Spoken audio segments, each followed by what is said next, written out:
اور اندر کا پتھر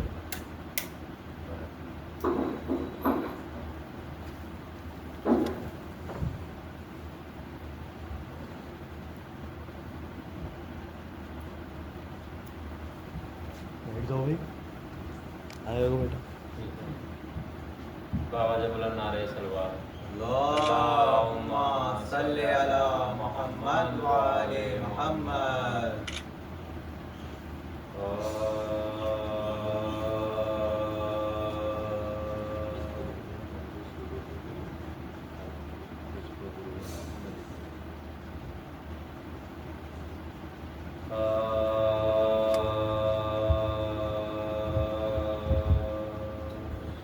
غم حسین میں پھر اشک بار آنکھیں ہیں غم حسین میں پھر اشک بار آنکھیں ہیں ہے درد دل میں مگر بے قرار آنکھیں ہیں تو شہید کربلا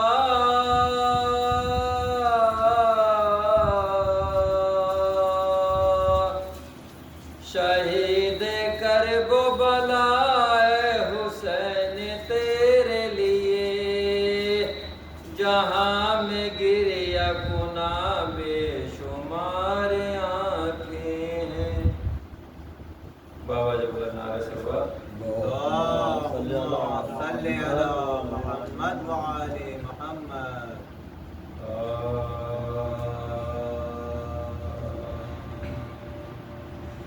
قتل بیٹے ہوئے بچھڑا تیرا بھائی زینب قتل بیٹے ہوئے بچھڑا تیرا بھائی زینب دشت غربت میں لوٹی تیری کمائی زینب قتل بیٹے ہوئے بچھڑا تیرا بھائی زینب اور بھانجے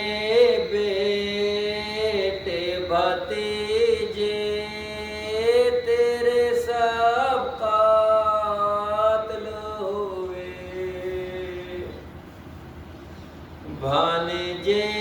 بیٹے بھتیجے تیرے سب قاتل ہوئے کربلا ہائے تجھے راس نہ آئی زینب قتل بیٹے ہوئے بچھڑا تیرا بھائی زینب اور شمرو جب لے کے بڑھا جانب سرور خنجر شمرو جب لے کے بڑھا جانب سرور خنجر بیردہ خیمے سے باہر نکل آئی زینب قتل بیٹے ہوئے بچھڑا تیرا بھائی زینب اور بیردہ شام کے بازاروں میں دربار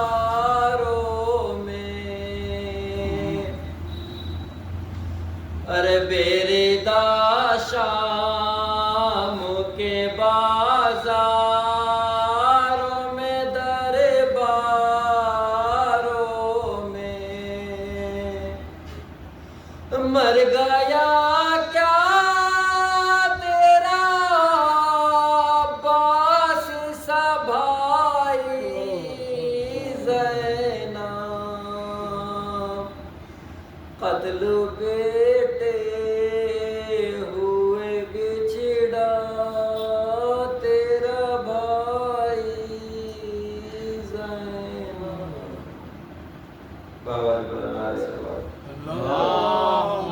صل على محمد وعلى محمد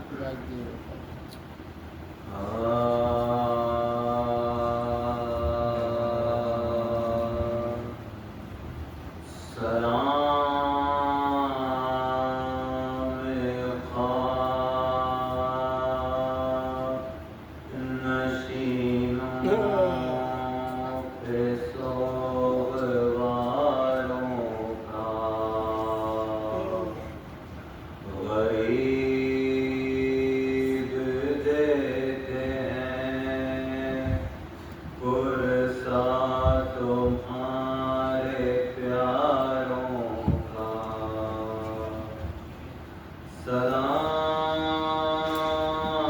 سلام ان پہ جو جنہیں شرم کھائے جاتی ہے کھلے سروں پہ اسیری کی خاک آتی ہے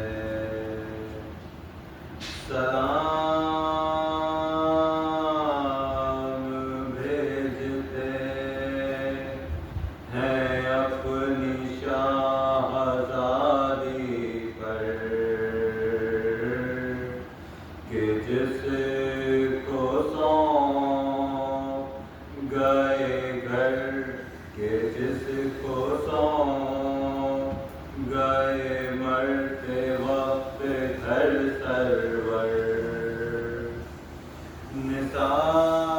نثار کر دیے بچے نہ بچ سکا بھائی مسافرت نے جسے بے بسی یہ دکھلائی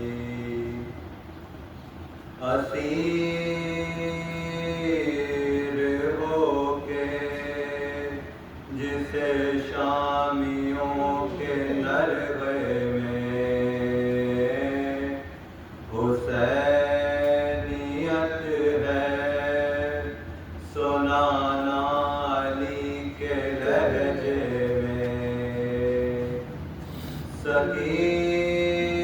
سکینہ بی بی تمہارے غلام حاضر ہیں بجھے جو پیار تو اشکوں کے جام حاضر ہیں سلام تم پر رسول و بطول کے پیاروں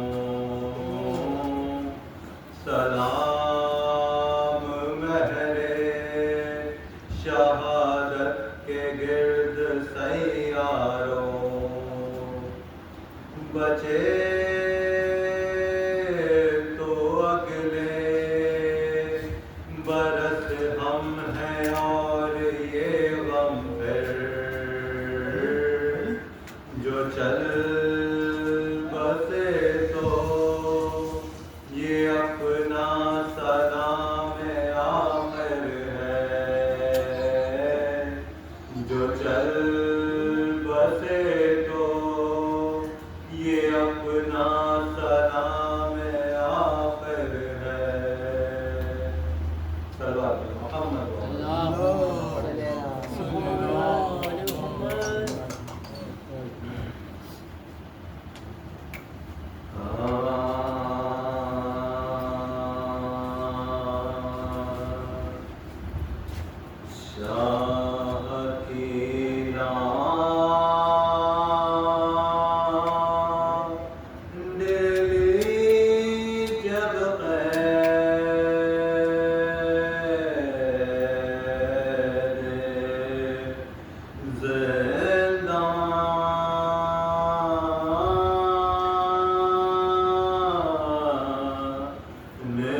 سکینہ نہیں کہتا بابا اب مجھے کوئی سکینہ نہیں کہتا بابا قیدی کہتا ہے کوئی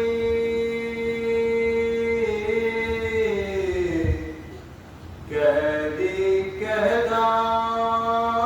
ہے کوئی یتیمہ بابا اب مجھے کوئی سکینہ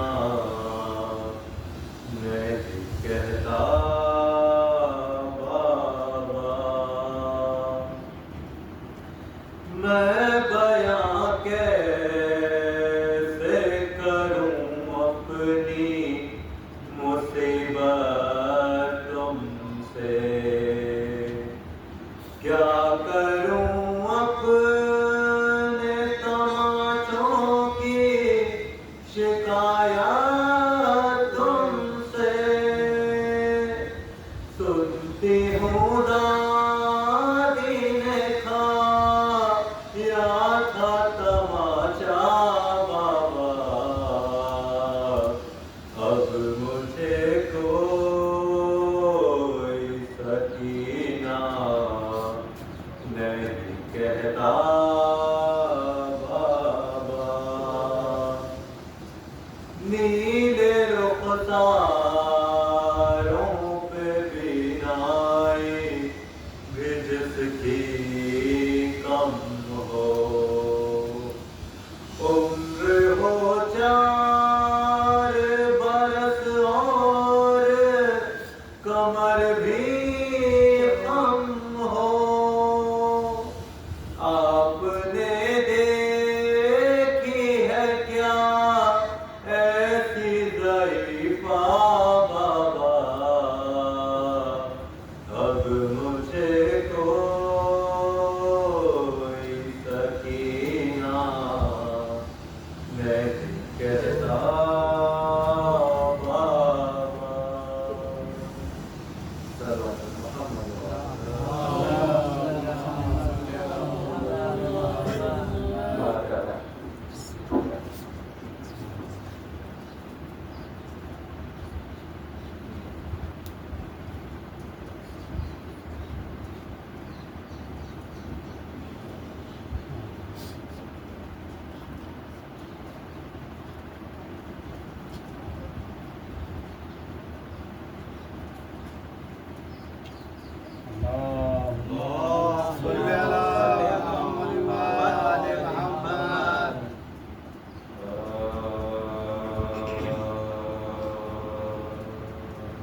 شہرا جہان میں حسن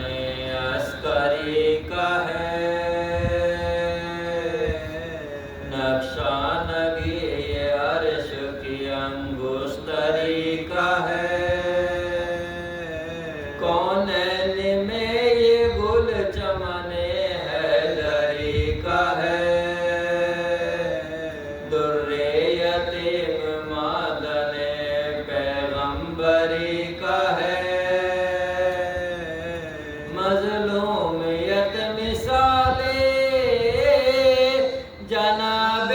حسین ہے اور دبدبے میں فاتح بدر و حنین ہے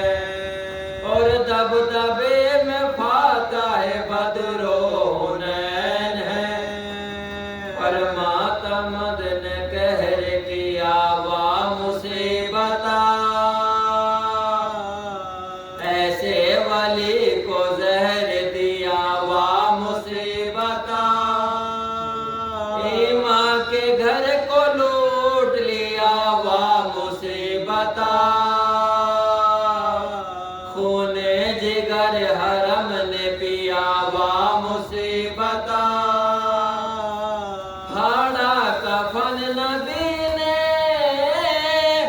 علی ننگے سر ہوئے بچپن میں ہائے مہندی دی بے قدر ہوئے بچپن میں ہائے مہندی دی بے قدر ہوئے ارواح پنجتن کو ستایا ہزار ہے جنت میں مصطفیٰ کو رلایا ہزار ہے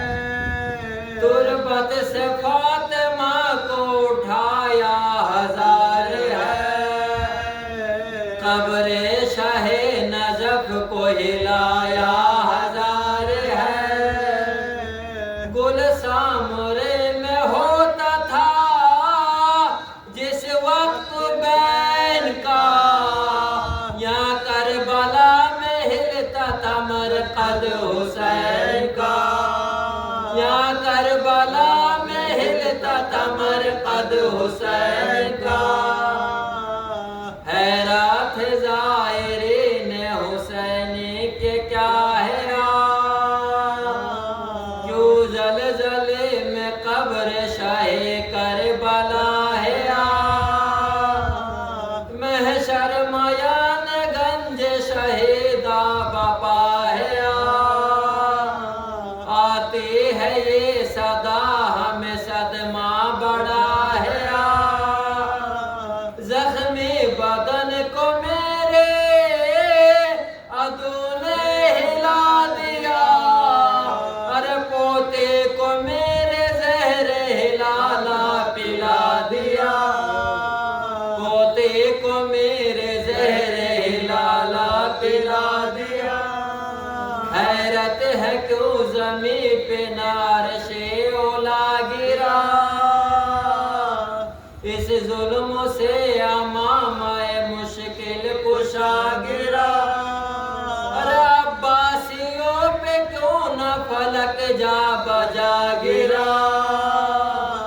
بالائے خاک تاج رسول خدا گرا سر اپنا کھول سوگ میں آل رسول نے جنت میں سر سے پھینک دی چادر بطول نے جنت میں سر سے پھینک دی چادر بطول نے لکھا ہے جب امام ہوئے عازم جنا ایک دفعہ سامرے میں قیامت ہوئی آیا دولت سرائے شاہ سے آنے لگی فغا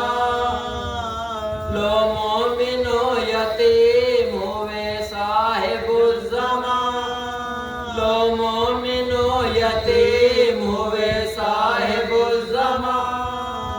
سرگرم ظلم چاروں طرف بدخصال ہے اور حیف ہے کہ مہندی دی خود خصال ہے سایہ نہ باپ کا نہ کوئی بھائی ساتھ ہے سر پر امام عصر کے بس حق کی ذات ہے اس بے پدر کی سمت کسے التفات ہے اب شرم اہل بیت کی زہرا کے ہاتھ ہے مردے کے گرد شور جو نوحے کا ہوتا ہے معصوم پھوٹ پھوٹ کے بابا کو روتا ہے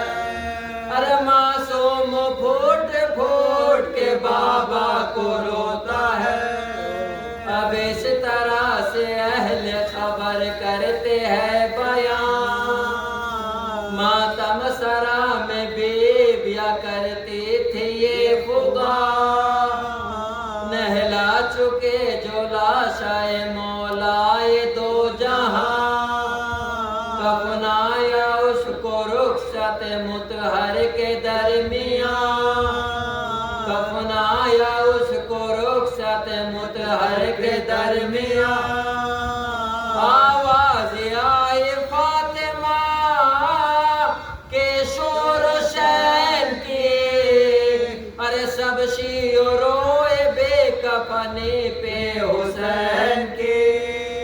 نقشی و رو بے کفنی پر حسین کی شہرا جہاں میں آ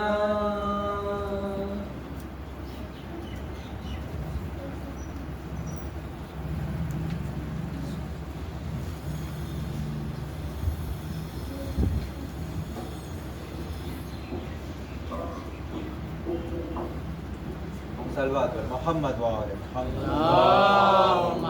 صلی علی محمد و آل محمد.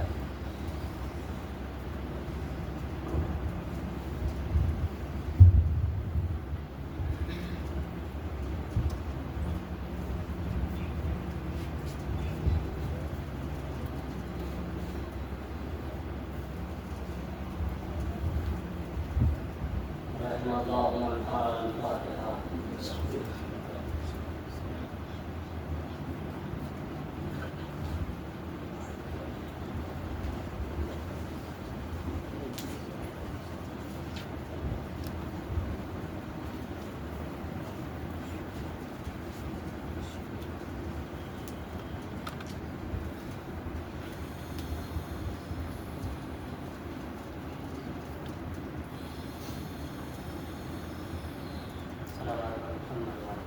اللهم